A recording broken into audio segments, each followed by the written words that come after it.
Could this be Alexander Ovechkin's last home game?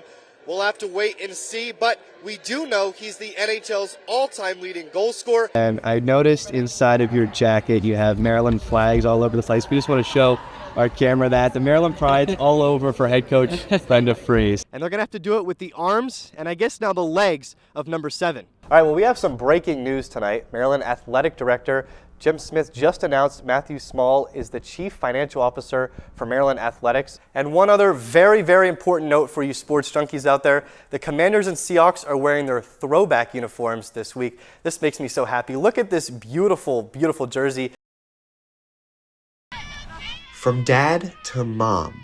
It's different. They could say the same thing, and my mom's like, obviously in a more uplifting voice than the manly voice. Cayden Reese, the nation's #1 high school women's lacrosse player, is staying home.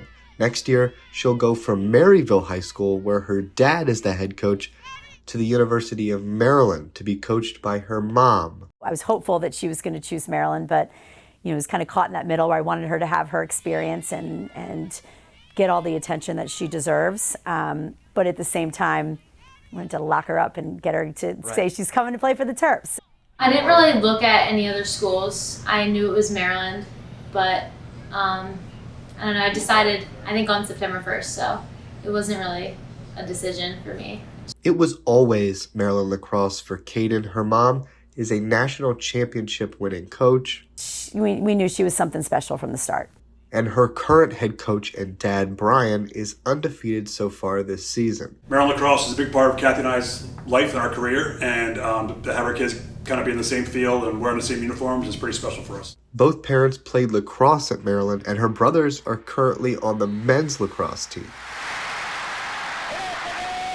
So Cayden looks to build her own legacy at Maryland. I'm really excited for a new opportunity and to play for my mom, because that's she's never coached me before, so that'll be, I don't know, I'm excited, and I'm excited to play with the other recruits and because I think we have a really good class. Eddy Calkins, Terrapin Sports Central.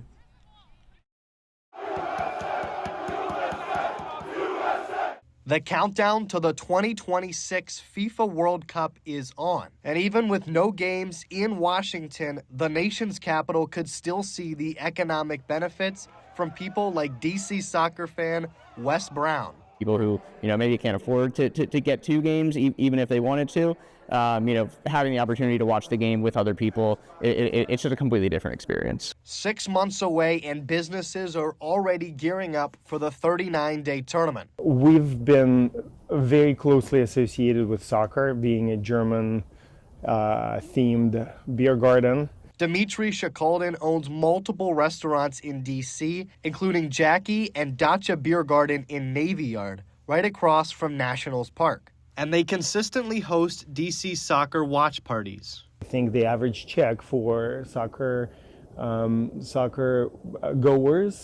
game goers is higher. And it does help the business, absolutely.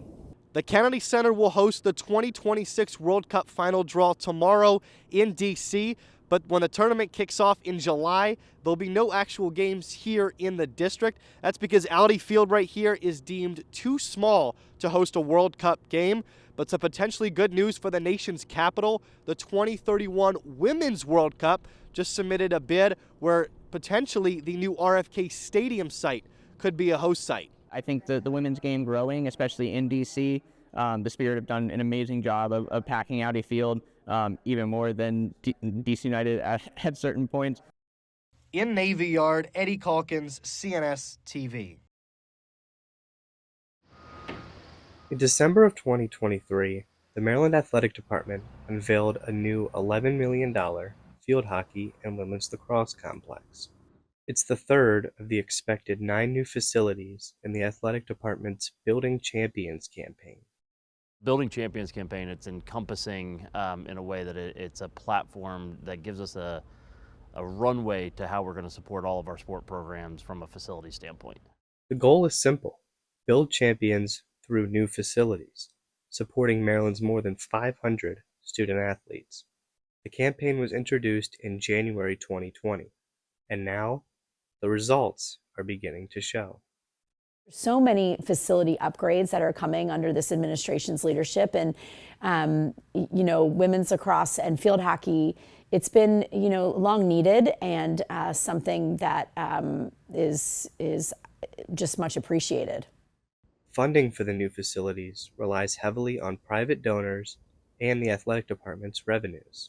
A month after announcing the campaign, the athletic department promised at least $25 million for the non-revenue sports, doubling down on their commitment to all of Maryland's 20 varsity sports. Construction for the latest facilities, new baseball and softball performance centers, started at the beginning of the 2024 semester and are expected to be completed by the end of the calendar year. I'm sure it'll create more of an environment where we can all just get our work in and grind together and build that kind of chemistry together.